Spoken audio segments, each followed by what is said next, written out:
Bienvenue pour parler d'un sujet absolument passionnant, puisqu'on va parler d'architecture avec Elisabeth Roja-Lefebvre. Bonjour. Bonjour.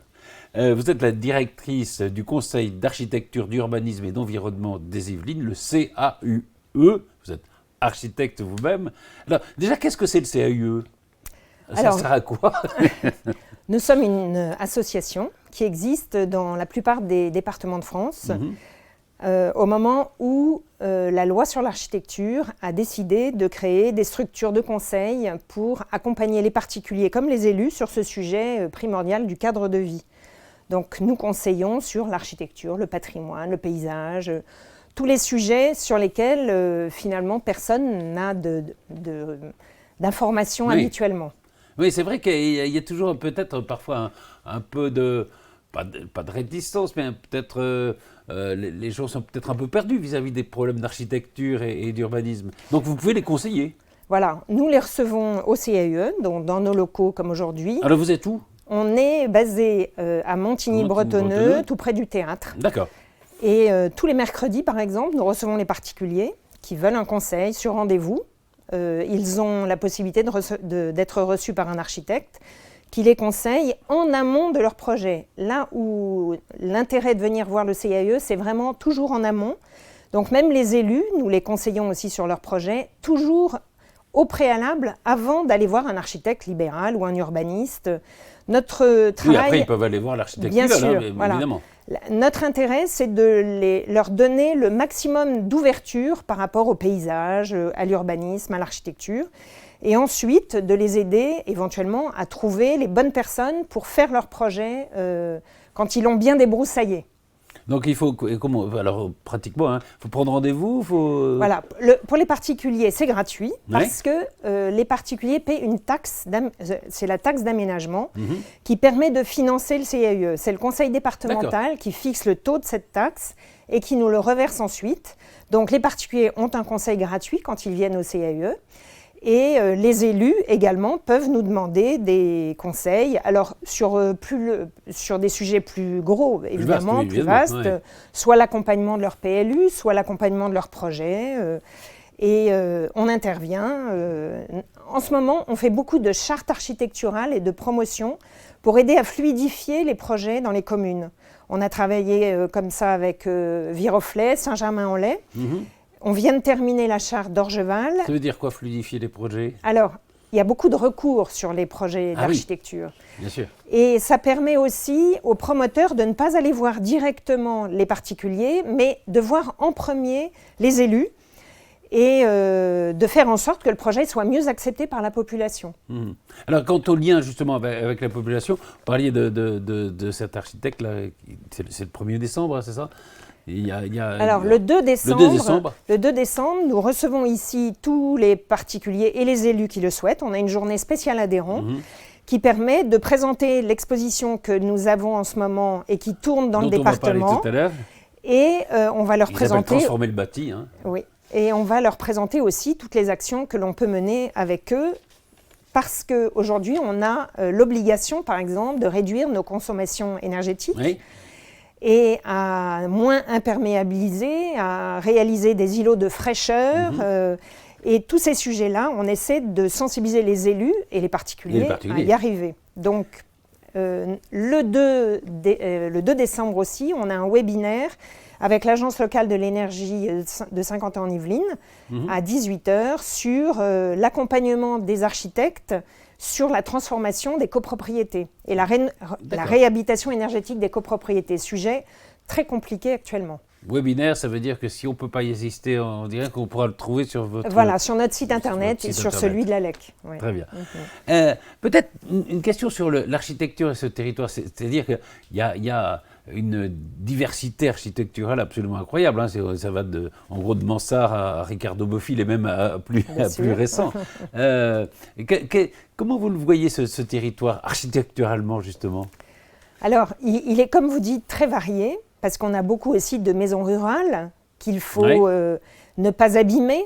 Donc on a un rôle à la fois de sensibilisation sur comment voir l'architecture, comment la comprendre, Donc, par exemple, sur un vieux bâti, ne pas faire de l'isolation thermique par l'extérieur, par exemple.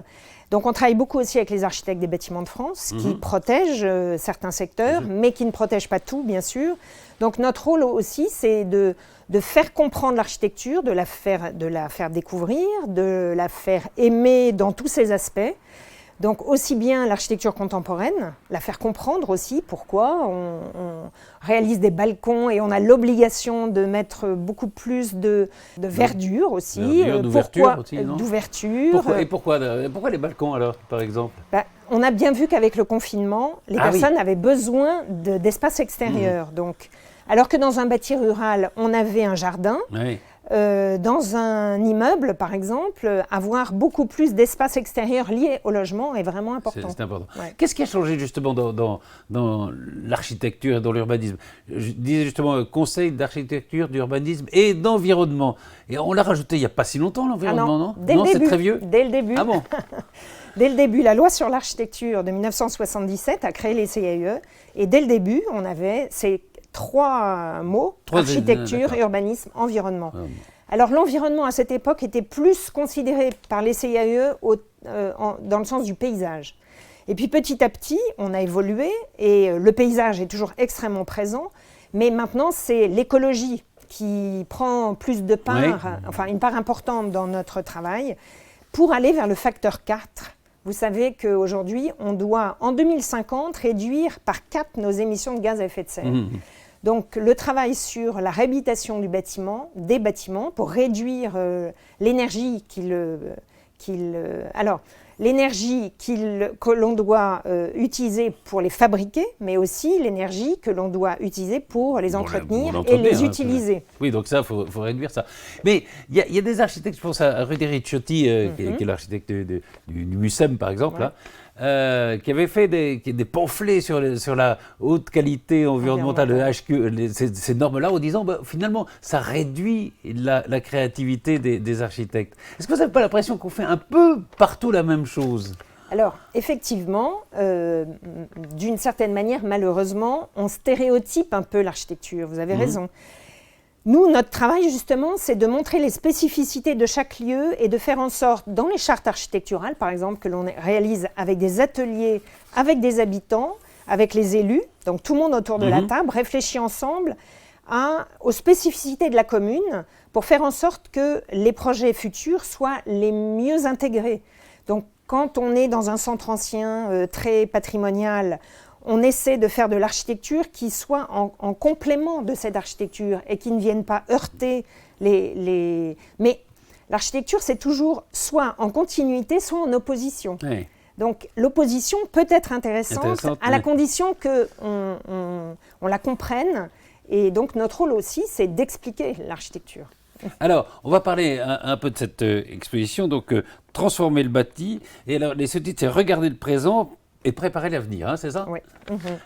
Transformer le bâti, c'est-à-dire qu'en effet, on a dans des villages des anciennes bâtisses qu'il faut soit rénover, soit transformer, qu'il faut parfois surélever. Hein, c'est tout ça. Voilà, c'est tous ces sujets. Et ce sont aussi les sujets des particuliers qui viennent nous voir. Des particuliers ou des élus. Ou des élus, absolument. Mais les particuliers, c'est vraiment un sujet pour eux très important. Plutôt que de déménager, avoir une pièce en plus, par exemple. Donc, cette exposition montre des petits projets, ou des plus gros, mais plutôt des petits, qui permettent de sensibiliser les personnes, on va dire, ça a été fait par quelqu'un d'autre, donc vous pouvez y arriver. D'accord. Vous pouvez aussi le faire. Et on montre aussi des projets de collectivités qui ont transformé un bâti plutôt que de le démolir. Aujourd'hui, on se dit que démolir, ça demande énormément d'énergie, parce qu'il faut calculer en coût global. Si on calcule en coût global, il est plus intéressant de conserver et de transformer.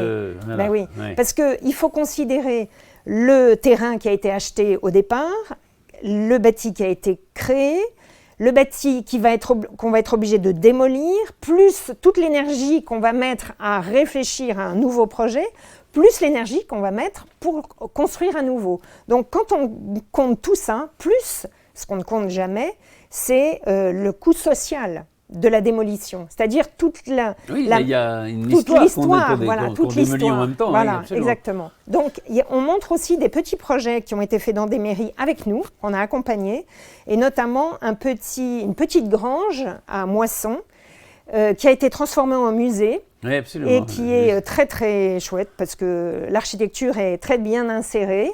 L'atelier 15, qui est l'architecte qui a réalisé cette petite opération, l'a très bien transformée par rapport à l'architecture du village. On n'est pas en opposition, là on est complètement en poursuite, mais de manière contemporaine, avec l'architecture du village. C'est ça, c'est le mélange aussi entre l'ancien et le contemporain.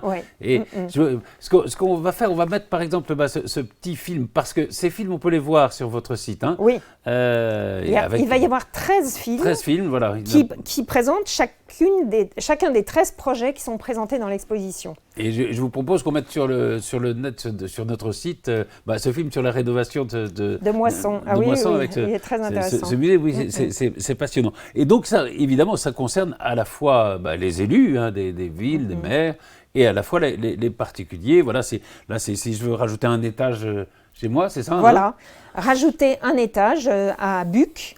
C'est une petite maison toute simple, mais qui avait du caractère, et on l'a surélevée. Et tout à coup, elle prend une autre dimension et elle est tout à fait contemporaine dans sa deuxième vie. Ouais. Et les bâtis anciens, finalement, on peut les transformer pour qu'ils soient aux normes d'aujourd'hui, justement. Bien sûr. Alors, de moins de dépenses énergétiques, justement. Alors, souvent, dans le bâti ancien, on essaie de rénover par l'intérieur, de réhabiliter, d'isoler par l'intérieur. Mais on a aussi des techniques, notamment dans les beaux bâtiments à plusieurs étages, dans les centres anciens. On a des techniques maintenant d'isolation en béton de chanvre, par exemple, qui permettent d'isoler notamment les cours intérieures. D'accord. Parce que quand on a une façade en pierre, on ne peut pas la rénover avec une isolation thermique par l'extérieur. En revanche, la cour intérieure, qui a peut-être un peu moins de qualité architecturale, on peut l'isoler avec des bétons de chanvre et d'autres techniques qui sont très intéressantes. Tout ça, on peut le voir dans cette émission, dans cette exposition, pardon. Et puis aussi sur votre site, sur votre site, on voit les films. Donc c'est une exposition à laquelle on peut venir. Alors on peut la voir au CIAE, mais on peut aussi la prêter dans toutes les communes qui sont adhérentes au CIAE. Elle est itinérante. Hein. Voilà, elle est itinérante. Elle vient d'aller pendant 1 mois à Montesson. Et en ce moment, elle est au CIAE de la Gironde qui nous l'a proposée parce qu'entre CIAE, on collabore aussi et on s'entraide les uns les autres. Alors, écoutez, merci infiniment. On va se revoir très vite parce qu'on va peut-être faire des émissions récurrentes sur l'architecture et l'urbanisme, évidemment, parce que ce sont des sujets absolument passionnants. Merci beaucoup, Elisabeth Roja-Lefebvre. Merci beaucoup pour votre soutien à nos actions.